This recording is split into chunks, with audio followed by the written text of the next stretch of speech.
إن تنصروا الله ينصركم ويثبت أقدامكم. Assalamualaikum warahmatullahi wabarakatuh. Teman-teman, kita telah mengetahui bahwasanya matahari, makhluk Allah Subhanahu wa taala yang sangat besar ini, dia berjalan beredar pada garis edarnya. Kita melihat matahari itu terbit, terbenam tepat waktu, menunjukkan bahwasanya matahari berjalan mengikuti sistem dan aturan yang Allah Tabaraka wa taala telah tetapkan di alam semesta ini. Tahu tidak, matahari pernah berhenti. Allah Subhanahu wa taala yang menahannya demi membantu perjuangan seorang laki-laki yang soleh dari kalangan Bani Israel. Nah, seperti apa kisahnya? Dan siapa laki-laki yang soleh tersebut? Kita simak epic story-nya berikut ini.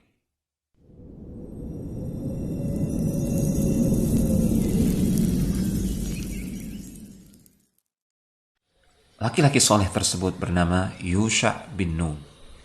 Beliau adalah salah seorang nabi dari kalangan Bani Israel. Beliau hidup di masa Nabi Musa alaihissalam dan Nabi Harun alaihissalam. Memang nama beliau tidak disebutkan secara eksplisit di dalam Al-Quran. Namun kita bisa mendapatkan Al-Quran dalam surat Al-Kahfi mengisyaratkan tentang kisah Nabi Musa alaihissalam dan Yusha bin Nun. Allah Subhanahu wa taala berfirman dalam surat Al-Kahfi ayat yang ke-60, "Wa idh qala Musa li fatahu la abrahu hatta ablugha majma'al bahraini aw amdiya huquba." Ingatlah kisah ketika Musa alaihissalam berkata kepada muridnya, "Aku akan terus berjalan. Aku tidak akan berhenti berjalan sampai menemukan pertemuan dua buah lautan, atau aku akan berjalan selama bertahun-tahun lamanya." Ini adalah kisah pengembaraan Musa alaihissalam mencari Khadir alaihissalam atas perintah Allah Subhanahu wa taala, dan ketika itu beliau ditemani oleh muridnya.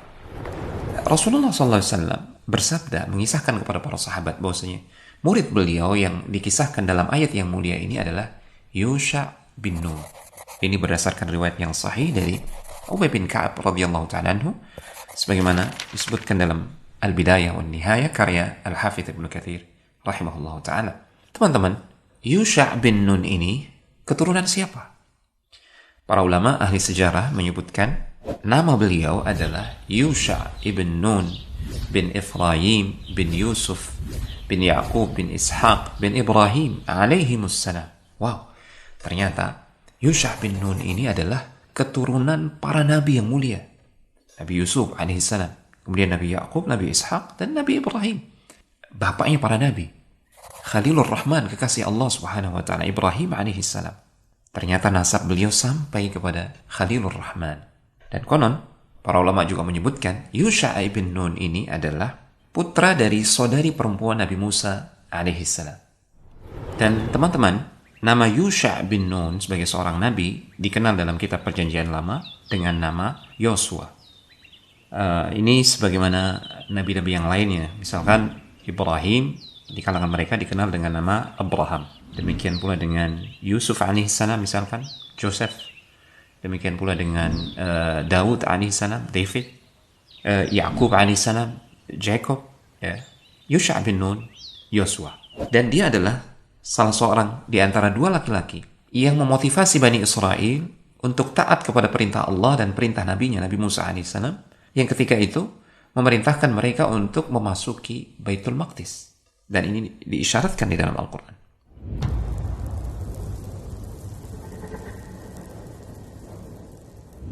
Jadi teman-teman, ceritanya Allah Subhanahu wa taala melalui nabinya yang mulia Musa alaihissalam memerintahkan kepada Bani Israel untuk memasuki Baitul Maqdis, negeri yang dijanjikan untuk mereka. Namun sebelum itu, mereka harus menguasai dan memasuki sebuah kota yang bernama kota Ariha, dan kota tersebut tengah dikuasai oleh orang-orang yang bengis, orang-orang yang zalim dan kejam, Al-Jabbarin. Hanya saja Bani Israel ketika itu menolak. Allah Subhanahu wa taala mengisahkan tentang hal ini di dalam surat Al-Maidah ayat yang ke-23 dan ke-24. Qala rajulani minal ladzina yakhafuna an'ama Allahu 'alaihima udkhulu 'alaihimul baba fa idza dakhaltumuhu fa innakum ghalibun wa 'ala Allahi fatawakkalu in kuntum mu'minin. ada dua orang laki-laki yang berkata kepada Bani Israel. Dua orang laki-laki ini, para ulama menyebutkan, dia adalah Yusha' bin Nun, muridnya Nabi Musa alaihissalam, dan satu lagi bernama Kalib bin Yufanna. Kedua orang laki-laki ini menyuruh Bani Israel, menyuruh mereka untuk tunduk dan taat kepada perintah Allah dan Rasulnya, yaitu Nabi Musa alaihissalam. Masuklah kalian ke kota tersebut. Jika kalian masuk melalui pintunya, kalian pasti akan menang. Ini janji Allah subhanahu wa ta'ala untuk kalian. Dan kalian wajib bertawakal hanya kepada Allah subhanahu wa ta'ala jika kalian benar-benar beriman. Lantas apa jawaban mereka? Perhatikan betapa kurang ajarnya Bani Israel kepada Nabi mereka. Qalu ya Musa, inna lan nadkhulaha abadan ma damu fiha. Fadhhab anta wa rabbuka faqatila inna hahuna qa'idun. Mereka berkata kepada Musa alaihissalam, wahai Musa, kami tidak akan masuk ke kota tersebut selama orang-orang yang bengis tersebut berada di dalam kota tersebut. Silakan engkau berdua bersama Tuhanmu pergi berperang, kami menunggu duduk di sini. Lihat betapa kurang ajarnya mereka kepada Allah dan Rasulnya. Maka Allah subhanahu wa ta'ala menghukum mereka, Bani Israel. Mereka dijadikan terlunta-lunta, terkatung-katung, tersesat selama 40 tahun di padang Tih. Mereka tidak bisa menemukan jalan untuk masuk ke Baitul Maqdis, negeri yang dijanjikan oleh Allah subhanahu wa ta'ala untuk mereka.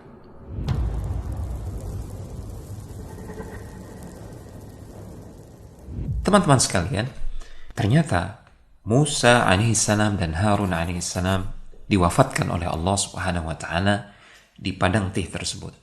Di masa ketika Bani Israel terkatung-katung, terlunta-lunta, tersesat, tidak menemukan jalan selama 40 tahun di padang Tih, tidak menemukan jalan menuju Baitul Maqdis.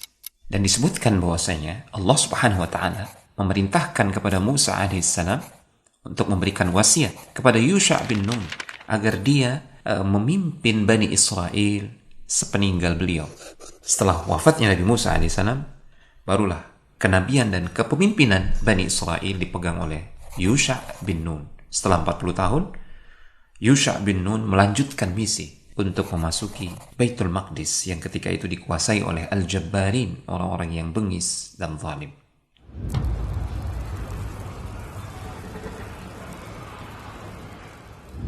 Nah, teman-teman, tibalah saatnya bagi Yusha' bin Nun melanjutkan misi yang tertunda selama 40 tahun. Yusha' bin Nun mempersiapkan pasukannya. Dia mengumpulkan Bani Israel dan memilih bala tentaranya. Dia mempersyaratkan tidak boleh ikut berperang laki-laki yang baru saja menikah dan belum menikmati malam pertamanya, karena dikhawatirkan dia tidak akan fokus berjuang di jalan Allah subhanahu wa ta'ala. Demikian pula laki-laki yang sedang membangun rumah tinggal menyempurnakan atapnya. Ini juga tidak diperkenankan ikut untuk berperang. Dan juga laki-laki yang baru saja membeli unta yang sedang hamil dan dia sedang menunggu-nunggu kelahiran anak unta tersebut. Ketiga orang ini dilarang oleh Yusha' bin Nun untuk ikut berperang karena dikhawatirkan mereka tidak akan fokus berperang dan hati mereka bergantung kepada apa yang baru saja mereka tinggalkan. Dan ini bisa mengikis keikhlasan mereka dan itu berpengaruh kepada kesuksesan misi ini. Maka sampailah Yusha' bin Nun bersama pasukannya ke kota Ariha. Yusha' bin Nun bersama pasukannya mengepung kota Ariha selama 6 bulan. Dan ketika mereka bertakbir menyebut nama Allah subhanahu wa ta'ala, Allah memberikan pertolongan kepada mereka.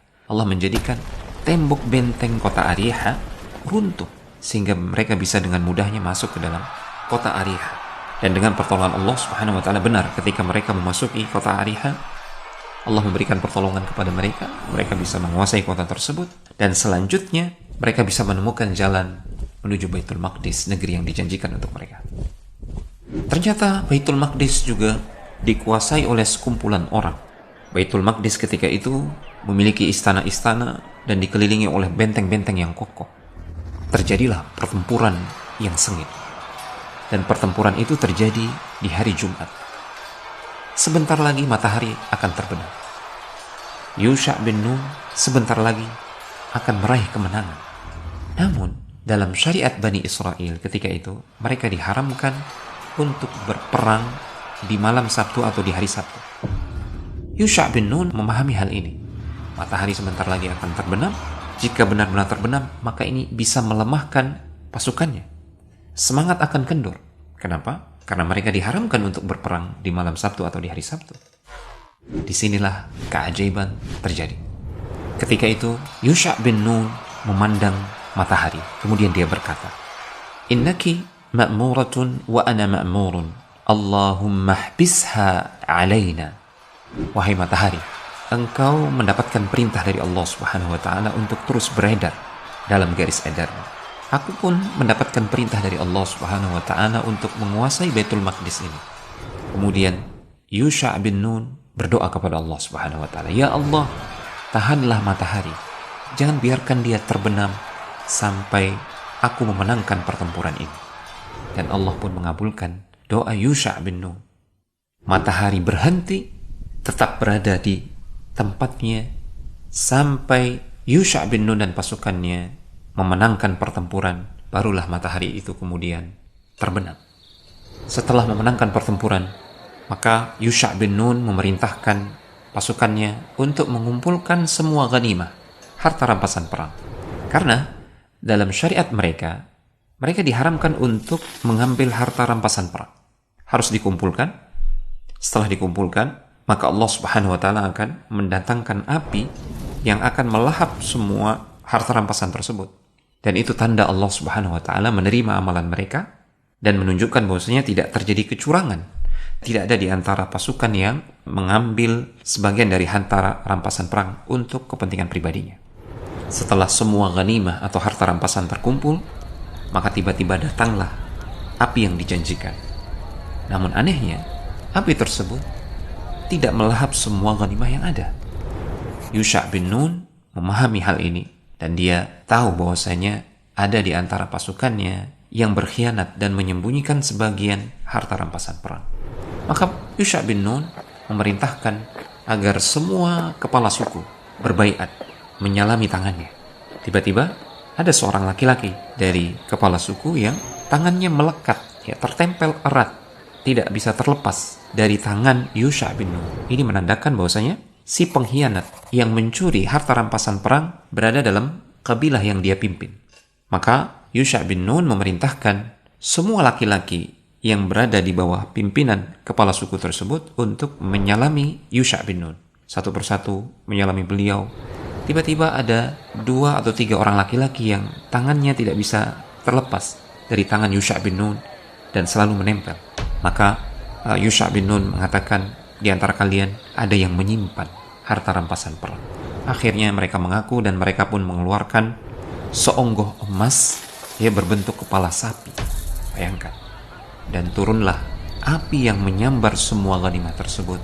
Ini tanda bahwasanya Allah Subhanahu wa taala menerima amalan mereka dan tanda bahwasanya tidak ada lagi yang berkhianat mengambil harta rampasan perang tersebut. Kisah ini disebutkan oleh Rasulullah SAW dalam sabda beliau yang diriwayatkan oleh sahabat yang mulia Abu Hurairah radhiyallahu ta'ala anhu, "Anna asy-syamsa la tuhbas li basharin illa li Yusha ibn Nun, layali sara ila Baitul Maqdis." Nabi SAW bersabda, sesungguhnya matahari belum pernah tertahan untuk seorang pun kecuali untuk Yusha bin Nun ketika beliau berjalan menuju Baitul Maqdis. Hadis ini dibawakan oleh Al-Hafidz Ibnu Hajar Al-Asqalani dalam kitab beliau Fathul Bari dan beliau mensahihkan hadis ini.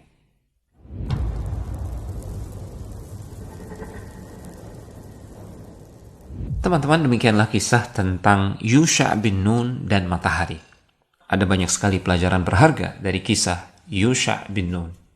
Di antaranya, yang pertama adalah Allah Subhanahu wa taala akan senantiasa menolong hamba-hambanya yang yakin kepadanya, yang bertakwa dan bersabar di atas ketaatan kepada Allah Subhanahu wa taala. Generasi Yusha bin Nun adalah generasi yang hidup di masa-masa penuh kesabaran ketika Bani Israel terkatung-katung di padang Tih selama 40 tahun. Mereka adalah orang-orang terpilih, orang-orang yang bersabar dan orang-orang yang bertakwa kepada Allah Subhanahu wa taala. Tidak seperti nenek moyang mereka yang dengan kurang ajarnya membantah Musa alaihissalam. Mereka tidak mau memasuki kota yang mana mereka diperintahkan untuk memasuki kota tersebut oleh Allah dan Rasulnya. Padahal mereka sudah dijanjikan jika mereka masuk ke kota Ariha, kota Jabbarin tersebut, mereka pasti menang. Namun mereka tidak yakin akan janji Allah Subhanahu wa taala. Maka Allah pun memberikan kehinaan kepada mereka, tidak memberikan pertolongan. Sebaliknya Allah Subhanahu wa taala memberikan pertolongan kepada Yusha' bin Nun dan para pengikutnya ketika itu. Karena mereka adalah orang-orang yang bertakwa dan bersabar. Dan mereka yakin kepada Allah Subhanahu wa taala. Maka benar ketika mereka memasuki kota Ariha, mereka bisa mengalahkan para Jabbarin. Dan mereka pun bisa menuntaskan misi untuk memasuki Baitul Maqdis, negeri yang dijanjikan untuk mereka. Ini adalah bentuk pertolongan Allah Subhanahu wa taala. Sekali lagi Allah berikan kepada siapa? Kepada mereka yang yakin akan janji Allah Subhanahu wa taala dan mereka bertakwa dan mereka bersabar di atas ketaatan kepada Allah Subhanahu wa taala. Pelajaran berikutnya dari kisah Yusha' bin Nun, kisah ini mengajarkan kita tentang nilai tauhid yang begitu agung. Lihatlah pelajaran tauhid yang diajarkan kepada kita oleh Yusha' bin Nun ketika dia berbicara kepada matahari. Innaki ma'muratun wa ana ma'murun. Wahai matahari, engkau ini di bawah perintah Allah Subhanahu wa taala. Engkau adalah hamba Allah. Sebesar apapun engkau adalah makhluk. Aku pun juga demikian, aku adalah hamba Allah Subhanahu wa taala. Artinya Yusha' bin Nun mengajarkan kepada kita, hati kita harus selalu bersandar kepada Allah Subhanahu wa taala yang maha besar, yang maha kuasa, yang bahkan matahari pun tunduk di bawah perintah Allah Subhanahu wa taala. Kemudian pelajaran berikutnya teman-teman dari kisah Yusha' bin Nun ini, ingat bahwasanya doa adalah senjata kita, senjata orang-orang yang beriman. Sebesar apapun permasalahan yang kita hadapi dalam perjuangan kita, jika kita iringi dengan doa yang tulus, memohon pertolongan kepada Allah Subhanahu wa taala, maka Allah pasti akan menolong kita. Jangankan permasalahan kita sehari-hari yang sepele, bahkan matahari pun dengan kuasa Allah Subhanahu wa taala sanggup Allah hentikan, tidak lagi beredar pada garis edarnya, hanya untuk menolong seorang hambanya yang tengah berjuang, yang berdoa tulus memohon kepadanya. Maka tetaplah berdoa dan setialah dalam doa kepada Allah Subhanahu wa taala, memohon pertolongannya. Semoga kisah ini memberikan inspirasi buat kita semua untuk selalu berjuang di atas keyakinan kepada janji Allah Subhanahu wa taala, karena hanya dengan itu kita akan mendapatkan pertolongan Allah Subhanahu wa taala dalam setiap perjuangan kita. Demikian, wassalamualaikum warahmatullahi wabarakatuh.